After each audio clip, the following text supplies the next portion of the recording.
ተራስልኝ ክቡራትና ክቡራን እንደምን አላችሁ ካሳሁን ነኝ ዶክተር ሞንህን ተናገር ተብያለሁ ዶክተር ካሳሁን እንዴት ናችሁ ስኮላርሺፕ ፕላስ ጀምሯል አስተያየት ሰጣችሁኝን ሰብስክራይብ ያርጋችሁትን ኦሬዲ እና የተመለከታችሁልኝን ሁሉ አመሰግናለሁ አበረታች ነው በቀዳሚው ቪዲዮ የክሪቲካል ቲንኪንግ ምን እንደሆነና የተለያዩ ምሁራን ስለ ጽንሰ ሐሳቡ የሰጡትን አስተያየት አቅርቤላችሁ ነበር በዚህ ክፍል 2 አጭር ቪዲዮ በመጨረሻ እንደው ተጣራ የተባለውን ዴፊኒሽን ወይም ክሪቲካል ቲንኪንግ ምን እንደሆነ ባጭሩ አቀርብላችኋለሁ ከዛ በፊት ግን አንድ ጥያቄ ሁሉ ጊዜ ሲጀምርና ሲጨርስ ጥያቄ ብተውላችሁ እንደው ለመወያየት የሚረዳል በያስባለሁ በአውሮፓ የተነሱ በግሪክ ከአውሮፓ ጀምር ግሪክ በጣም ይርቃል በአውሮፓ የተነሱ ምሁራን በጻፉት እና በተናገሩት አሳሰብ መሰረት ብዙ ሀገሮች ተመስርተዋል ያደገ ማህበረሰብም ገንብተዋል አሜሪካ አውሮፓ ያለው የፖለቲካ ስርዓት የተገነባው ከ15ኛው መቶ ክፍለ ዘመን ጀምሮ በተለይም ደግሞ ከ17ኛው እና 18ኛው ክፍለ ዘመን ተነስተው ስለ ህብረተሰብ በጻፉ ሐሳባቸውን በሰጡ thinkers ሐሳቢዎች አስተሳሰብ መሰረት ነው ለምሳሌ አሜሪካ የተገነባቸው ሙሉ በሙሉ የአይዲዮሎጂ መሰረቷ እነ ቶማስ ሆብስ እነ ጆን ሎክ እነ ጀርሚ ቤንታም ሚልስ ሚል ናይሎች ምሁራን ባራመዱት አስተሳሰብ መሰረት ተሳክቷል ጥያቄው እነዚህ አስተሳሰቦች ኢትዮጵያ ውስጥ ተምረናቸዋል በፖለቲካ ሳይንስ ምን በለው ተምረናቸዋል ሐሳቦቹ ገብተዋል ግን ኢትዮጵያ ውስጥ ስራ ያልሰሩት ለምንድን ነው የኛ ማህበረሰብ በእነዚህ የሰለጠኑ ማህበረሰቦች በተመሰረቱባቸው አይዲዮሎጂዎች መሰረት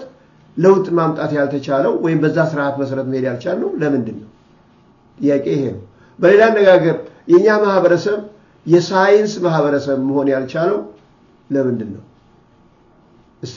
ተወያዩበት ወደ ክሪቲካል ቲንኪንግ ዴፊኒሽን ስመጣ ቀደምዬ ባስተላለፉት ቪዲዮ መሰረት እንደጀማመርኩት ዛሬ ዶክተር ሮበርት ሪደን የሰጡት ዴፊኒሽን የተሻለ ትርጉም ስለሰጠኝ ወይም ስሜት ስለሰጠኝ እሱን እነግራችኋለሁ ዶክተር ሮበርት ሪደን RIDEN ነው ስማቸው ሮበርት ነው የተለያዩ የግሌርን የኤድዋርድ ግሬልን የጆን ዲዊ እና ሌሎችንም ምሁራን ዴፊኒሽን ካዩ በኋላ የለም ይሄኛው ነው የተሻለ ብለው የሰጡት ትርጉም ይሄ ነው ክሪቲካል ቲንኪንግ critical thinking በእንግሊዝኛ ላምበው መጀመሪያ critical thinking is a continuous process of evaluating information ያንዱ መነሻ ነው it's a continuous process of evaluating information opinions based on facts ይሄ ሁለተኛው ነጥብ ነው opinions based on facts ሶስተኛው ነጥብ and applying learning to effectively solve problems and making sound decision ይላል ሶስት elements ወይም አላባዎች የሚባለው አሉት ይሄ ዴፊኒሽን የመጀመሪያው continuous የሚለው ቃል ነው critical thinkers መሆን ያለብን በአንድ አጋጣሚ አይደለም በአንድ ወቅት ባነበብነው መጽሐፍ ላይ ብቻ አይደለም በአንድ ወቅት በሰማነው መረጃ ብቻ አይደለም critical thinkers መሆን ያለብን ሁሉ ጊዜ ነው we should always be critical thinkers we should always do our best to think critically so continuous ያሉት ለዚህ ነው process of evaluating information critical thinking involves evaluating information ሁሉ ጊዜ critical thinker ለመሆን ወይንም አንድን ሐሳብ አንድን መረጃ አገራብጦ ለመመልከትና supporting evidence አለው የለው ልቀበለው ይገባል አይቀበል ክሬዲብል ነው አይደለም ብሎ ለመወሰን የመጀመሪያው ስራ ያን ኢንፎርሜሽን የጻፈው ምናነበው መጽሐፍ ይሁን የቀረበ አስተያየትም ይሁን ያንን መረጃ ኢቫሉዌት ማድረግ ነው መገምገም ከመወሰናችን በፊት ማይንድ ከመቀበላችን በፊት አቋም ከመያዛችን በፊት በዛ ጉዳይ ኢንፎርሜሽን ኢቫሉዌሽን ያስፈልጋል የሰጠንን የሰማን ኢንፎርሜሽን ኢቫሉዌት ማድረግ ያስፈልጋል so here is the first part continuous process of evaluating the information ሁለተኛው ኤሌመንት የዚህ ዴፊኒሽን critical thinking definition ሁለተኛውና important የሆነ ኤሌመንት formulating opinion based on facts የሚለው formulating opinion based on facts መቼም መረጃ ከያዝን በኋላ አቋም እንይዛለን አይደል እንሰማና እናነብና በዛ ኢሹ በዛ ሰብጀክት በዛ አስተያየት ላይ አቋም እንይዛለን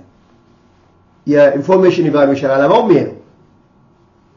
አንድ ኦፒኒየን አንድ አቋም ላይ ለመድረስ ነው የለም ይሄ ትክክል የለም ይሄ እንደዚህ ነው ይሄ እንደዛ ነው ለማለት ነው አይደል ስለዚህ ፎርሙሌቲንግ ያንን አቋም ስንይዝ ምንድነው based on facts ቢሆን based on facts which means ሌላ ኮንሲደሬሽንስ መግባት የለብንም ፋክቱን ነው መሰረት ማድረግ ያለብን ለአቋማችን የኔ ብሔር ሰው የተናገረው ነው ማለት የለብኝም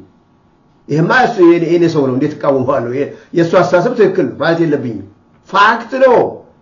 የኔ ወንድም ይሁን የኔ እናቱ ይሁን የማባት ይሁን የኔን ጎረቤት ይሁን የነሱ አባት የትኛውም ይሁኑ በዛ መረጃ ላይ ትክክል ናቸው ወይም ትክክል ነኝ ትክክለኛው ነው ብዬ ለመወሰን ኦፒኒየን ፎርም ለማድረግ መስረት ያለብኝ on facts ነው እንጂ በሌላ ኤክስተርናል በሆነ ሰብጀክቲቭ በሆነ ሁኔታ መሆን የለበትም ሶስተኛው ኤሌመንት የዴፊኒሽኑ applying learning to effectively to solve problem ልልገመው and ብሎ ነው የሚቀጥለው applying learning to effectively solve problems and make sound decision ይሄ በጣም ኢምፖርታንት ማንኛውም መረጃ ሐሳብ አስተያየት ቪው ቲዮሪ የምንገመግመው አንድ ውሳኔ ላይ ለመድረስ ነው ኦፒኒየን ፎርም እናደርጋለን ከዛ አንድ ነገር ተማርን ማለት ነው ተረዳን ማለት ነው ከዛ ይሄንን መሰረት አድርገን ግን አንድ ውሳኔ ላይ መድረሳለን ወይ ችግር መፍታት አለብን ወይ ደግሞ እንደው አስተማማኝ የሆነ በህይወታችን ላይ ይሁን በሌሎች ህይወትም ላይ ይሁን አንድ መሰረት ያለው ውሳኔ ላይ መድረስ መቻል አለብን effectively solve problems and make decisions the critical thinking ግቡ ይሄ ሳውንድ የሆነ አስተማማኝ የሆነ ትክክለኛ የሆነ ውሳኔ ላይ ለመድረስና እንዲሁ በተሳካ ሁኔታ አስተማማኝ በሆነ ሁኔታ አንድን ችግር ለመፍታት ሶሻል ፕሮብለም ሊሆን ይችላል የአካባቢያችን ኮሚኒቲ ፕሮብለም ሊሆን ይችላል ፐርሰናል ፕሮብለማችን ሊሆን ይችላል could be anything just a problem ያንን ፕሮብለም ሶልቭ ለማድረግ መጠቀም መቻል ነው ይላል so this is a definition ለማጠቃለል according to Dr. Robert Riddle critical thinking is a continuous process of evaluating information formulating opinions based on facts and applying learning to effectively solve problems